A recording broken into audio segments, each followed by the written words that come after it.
ഒരുപാട് നാളത്തെ ഒരു ആഗ്രഹമായിരുന്നു രാസ്തയുടെ ഇങ്ങനത്തെ ഒരുപാട് മാസങ്ങളുടെ ആവശ്യമായിരുന്നു രാസ്തയുടെ ഒരു ഇവന്റിൽ ഇങ്ങനെ വരിക പങ്കെടുക്കുക എന്നുള്ളതിന്. ആദ്യമായിട്ട് ഞങ്ങളുടെ ക്ഷണം സ്വീകരിച്ച് ഇവിടെ എത്തിച്ചേർന്ന എല്ലാവർക്കും, വന്ന എല്ലാവരും പറഞ്ഞ് ഒരുപാട് ട്രാഫിക്കാണ് പുറത്തുനിന്ന്, വന്ന എല്ലാവർക്കും ഒരു പ്രത്യേക നന്ദി. സിനിമയിൽ എത്തിച്ചേരണം എന്ന് ആഗ്രഹിച്ചിട്ടൊന്നുമല്ല, ഞങ്ങളുടെ ബിസിനസ്സും കാര്യങ്ങളൊക്കെ വേറെയാണ്. ഗൾഫ് ബേസ്ഡ് ആണ്, മസ്കറ്റ് ബേസ്ഡ് ആണ്. ഗൾഫിൽ വ്യാപിച്ചു കിടക്കുന്ന ഒരു ഹെൽത്ത് കെയർ ഇൻഡസ്ട്രിയും ട്രേഡിങ്ങും കോൺട്രാക്ടിങ്ങും ഒക്കെ ആയിട്ട് ബന്ധപ്പെട്ട് കിടക്കുന്ന സ്ഥാപനമാണ്. ഞങ്ങൾ കഴിഞ്ഞ വർഷം അവസാനം ഒരു തുടങ്ങിയ ഡിസ്കഷൻ്റെ പേരിൽ പുറത്തു വന്നൊരു സിനിമയാണ് രാസ്ത. അതിൽ ആദ്യം ഒരു ചെറിയ നന്ദി എല്ലാവർക്കും, വലിയ നന്ദി ഇതിൽ സഹകരിച്ച എല്ലാവർക്കും. ബാക്കപ്പ് പാർട്ടിൽ പറഞ്ഞ നന്ദിയാണ്, ആ നന്ദി ഇവിടെയും ആവർത്തിക്കുന്നു. കൂടെ ഒരു കുറേ നാളുകൾ ഒമാനിൽ, കാരണം ഒമാൻ എന്ന് പറയുന്ന രാജ്യം സിനിമയൊന്നും അങ്ങനെ കണ്ടിട്ടില്ല, എന്നുവെച്ചാൽ ചിത്രീകരണം കണ്ടിട്ടില്ല. ചെറിയ ചെറിയ പടങ്ങൾ, ചെറിയ ചെറിയ എന്താ പറയുക ഷോർട്ട് സ്റ്റോറീസ്, അങ്ങനത്തെ പരിപാടികൾ മാത്രമേ അവിടെ നടന്നിട്ടുള്ളൂ. ആദ്യമായിട്ടാണ് ഒമാനിലെ ഒരു പടം, ഒരു വലിയൊരു മലയാള സിനിമ. അത് ഒരു കോമ്പിനേഷൻ, ലൈക്ക് നമുക്ക് പ്രധാനപ്പെട്ട ഒരുപാട് നടീനടന്മാർ, മലയാളം ഇൻഡസ്ട്രിയിൽ തന്നെ ഒരുപാട് ലീഡിങ് ആയിട്ടുള്ള അനീഷ ബൈന പോലെയുള്ള ഒരുപാട് ക്രൂ, എല്ലാവരുടെയും നേതൃത്വത്തിൽ നല്ല ഭംഗിയായി ആ പടം ചെയ്തു. ഒരുപാട് ചലഞ്ചസ് ഉണ്ടായിരുന്നൊരു മൂവിയായിരുന്നു. കാരണം ഒമാനെ സംബന്ധിച്ചിടത്തോളം ഒരുപാട് പെർമിഷൻസ് എടുത്ത് ഒരു ക്വിക്ക് ടൈമിൽ വളരെ ധൃതിയിൽ ഒരു പരിപാടി ചെയ്തു തീർക്കുക എന്നുള്ള വളരെ ബുദ്ധിമുട്ടാക്കായിരുന്നു. നമ്മളെല്ലാം കേൾക്കുന്ന ദുബായിലെല്ലാം ഒരുപാട് സിനിമകൾ, വിജയ് സാറിനൊക്കെ അറിയാം, ഒരുപാട് സിനിമകൾ അവിടെ നടന്നിട്ടുണ്ട് ദുബായിൽ. ഒമാനെ സംബന്ധിച്ചിടത്തോളം വളരെ ബുദ്ധിമുട്ടായിരുന്നു. ആ ബുദ്ധിമുട്ടുകളെല്ലാം തരണം ചെയ്ത് ഞങ്ങൾ രാസ്ത പൂർത്തിയാക്കി ജനുവരി 5-ന് നിങ്ങൾക്ക് വിട്ടു തരുന്നു. ബാക്കിയെല്ലാം നിങ്ങളുടെ കയ്യിലാണ്. ഇത്രയും സംസാരിക്കുമെന്ന് ഞാൻ വിചാരിച്ചില്ല. ലിനോയ്ക്ക് സംസാരിക്കാൻ സ്പേസ് കൊടുക്കണം. കാരണം നമ്മൾ 2 ദിവസമായിട്ട് കുറച്ചുകൂടി പേഴ്സണലായിട്ട് സംസാരിക്കാൻ വേണ്ടിയാണ്. നമുക്ക് വലിയൊരു ക്രൂ ഒന്നുമില്ല, നമ്മളൊരു ഇൻട്രാക്ഷൻസും കാര്യങ്ങളൊക്കെയാണ് ഞാൻ എക്സ്പെക്ട് ചെയ്യുന്നത്. ശരിക്കും പറഞ്ഞു കഴിഞ്ഞാൽ ഇന്റൻഷൻ എന്ന് പറയുന്നത് ഒരു ഗംഭീര ഒരു സപ്പോർട്ട് നമുക്ക് ഈ സിനിമക്ക് ആവശ്യമാണ്. വളരെ ചെറിയൊരു സിനിമയാണ്, പക്ഷെ അതിൻ്റെ പുറകിലൊരു വലിയൊരു എഫേർട്ട് ഉണ്ട്. ആസ് എ ഡയറക്ടർ അല്ലെങ്കിൽ ഒരു ഫിലിം മേക്കർ എന്നുള്ള രീതിയിൽ മാത്രമല്ല, ഈ ഒരു കോർഡിനേറ്ററും ഈ ഒരു പ്രോജക്റ്റ് അതുപോലത്തെ ഒരു സ്ഥലത്ത് ഒരു ടെറൈനിൽ സാധ്യമാക്കുന്നതിന് വേണ്ടിയിട്ടുള്ള ഒരുപാട് എഫേർട്ട് ഇതിൻ്റെ പുറകിലുണ്ട്. അപ്പം അതിന് എൻ്റെ കൂടെ പൂർണ്ണമായിട്ട് നിന്ന ഒരാളാണ് ലിനോയ്. അപ്പം പുള്ളിക്ക് ഇതുവരെ സംസാരിക്കാനുള്ള സ്പേസ് ഒന്നും കിട്ടിയിട്ടില്ല. അപ്പം എന്തെങ്കിലും പറയണോ? ഇനി എല്ലാം ഞാൻ പറഞ്ഞു കഴിഞ്ഞിട്ട് പുള്ളിക്കൊന്നും പറയാനുണ്ടാവരുതെന്ന് വെച്ചിട്ടാണ്. പക്ഷേ എങ്ങനെ അലു എന്റർടൈൻമെന്റ്സ് വന്ന നമ്മുടെ ബ്രാൻഡ് പ്രൊഡക്ഷൻ ഹൗസ് 2 പേരാണ്. മിസ്റ്റർ അബ്ദുൽ ലത്തീഫ്, ഈ അലു എന്ന് പറയുന്നത് തന്നെ അബ്ദുൽ ലത്തീഫ് ഉപ്പളയാണ് എൻ്റെ പാർട്ട്ണർ.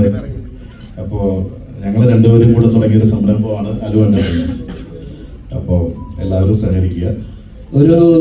ഒരു സെക്കൻഡ്, ഒരു കാര്യം കൂടി ഞാൻ ഇതിനുമായിട്ട് അടുത്ത് കേൾക്കാനൊരു ആഗ്രഹമുണ്ട് കേട്ടോ. ഞാൻ ഈ സിനിമയുടെ കഥ, ഈ സിനിമയിലേക്ക് എത്തുന്നത് കഴിഞ്ഞ 22 നവംബറിലാണ്. ഇങ്ങനെ ഒരു പ്രോജക്റ്റ് ഉണ്ട്, ഇതിൻ്റെ റൈറ്റേഴ്സാണ് എന്നെ വിളിക്കുന്നത്. റൈറ്റേഴ്സ് മീൻസ് ആ ഒരു ടീമിലുള്ള ആളാണ്, ഒരു സുധേച്ചിയാണ് എന്നെ വിളിക്കുന്നത്. അങ്ങനെ ഈ കഥ ഞാൻ കേൾക്കുകയും അതിൻ്റെ ഡീറ്റെയിൽ അറിയാൻ വേണ്ടിയിട്ട് അവിടെ പോയപ്പോഴാണ് ലിനോനെ ആദ്യം കാണുന്നത്, ലിനു ശ്രീനിവാസിനെ കാണുന്നതും. അന്ന് ലിനു ശ്രീനിവാസ് സിനിമയിൽ ആദ്യമായിട്ടാണ്, അതായത് ഷൂട്ടിംഗ് ഒന്നും കൂടുതൽ കണ്ടിട്ടില്ല, അങ്ങനെ ഇടപഴകില്ല.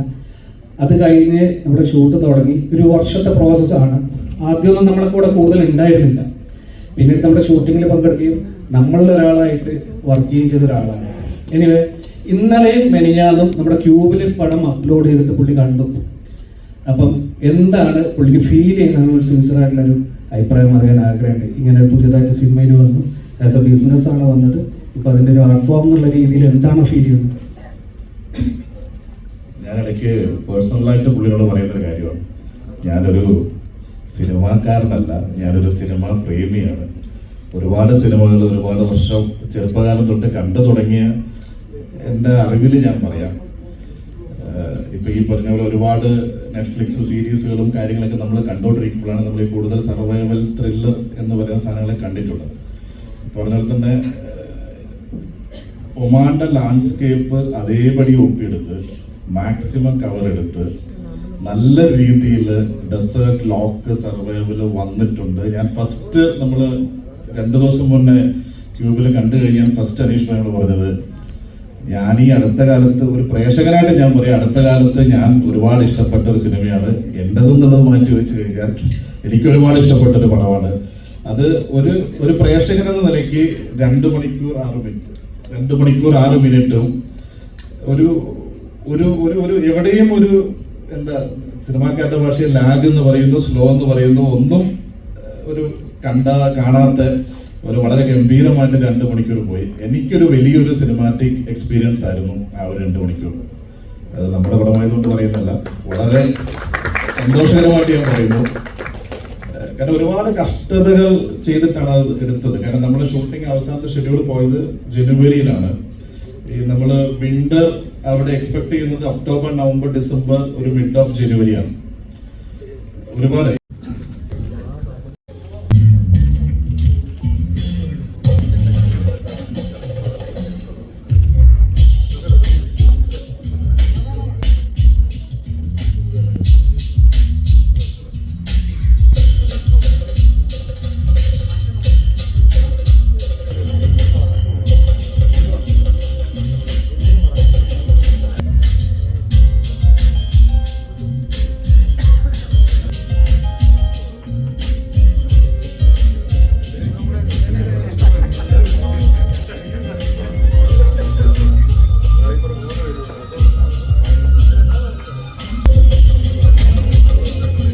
ഞാൻ ഇങ്ങനെ ഒരു ഇത്രയും ആൾക്കാരോട് എനിക്ക് ഭയങ്കര എനിക്ക് നമ്മുടെ സിനിമ ആയതുകൊണ്ട് ആ പ്രാർത്ഥനകൾ നമ്മൾ ഉണ്ടാവുമെന്ന് വിചാരിക്കുന്നു.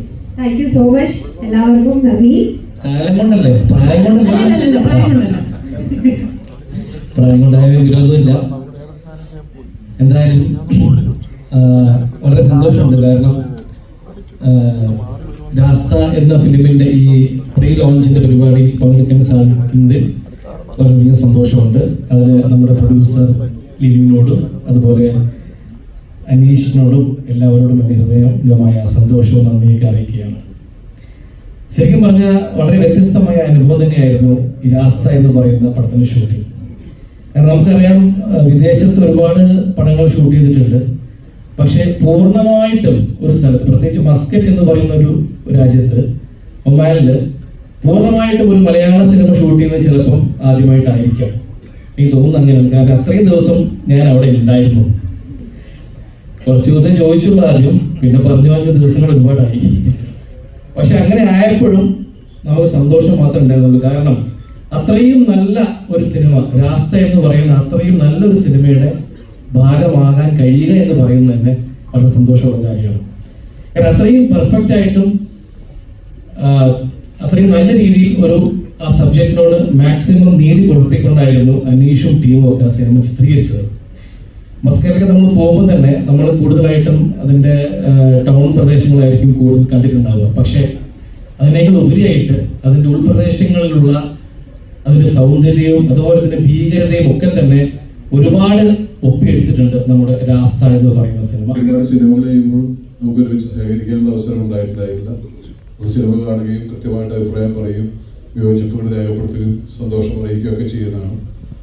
ഇങ്ങനെ ഒരു പടം വന്നപ്പോൾ അനീഷ് നിങ്ങൾക്ക് അപ്പോൾ ഇത് മുന്നേ എന്തുകൊണ്ട് വിളിച്ചില്ല എന്നുള്ളത് എന്നെ സംബന്ധിച്ചിടത്തോളം, കാരണം എനിക്ക് പറ്റിയൊരു സാധനം വന്നിട്ടുണ്ടാവില്ല എന്ന് എനിക്കറിയാം.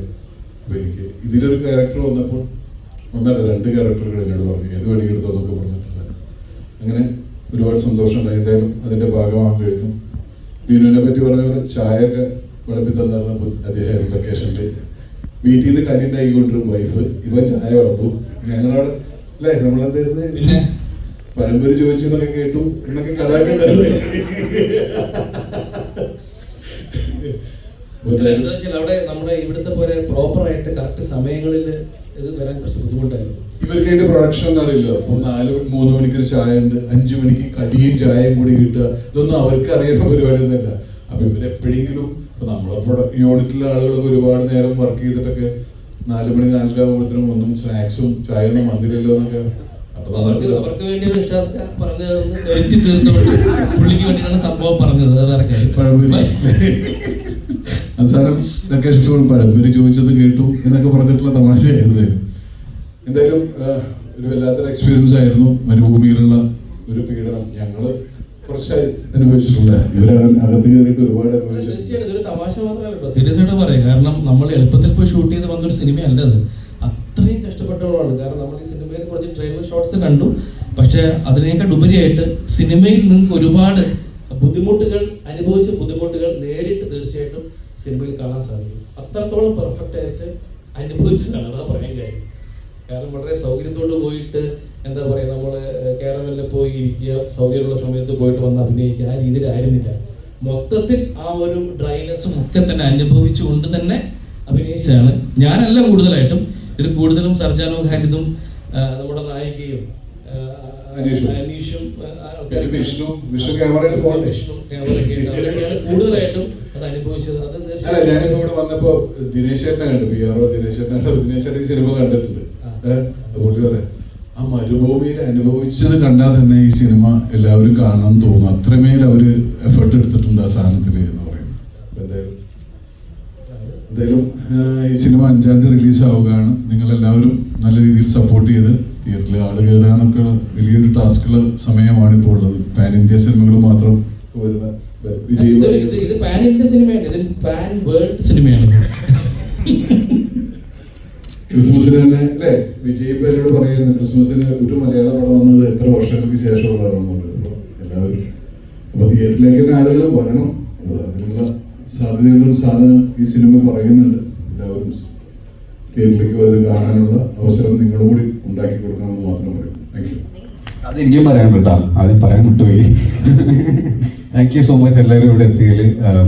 ഇങ്ങനൊരു ചെറിയൊരു ഫംഗ്ഷനിൽ നിങ്ങളെല്ലാവരും വന്നതിൽ താങ്ക്സ് അലോട്ട്. സോറി ബാക്കി പറഞ്ഞു.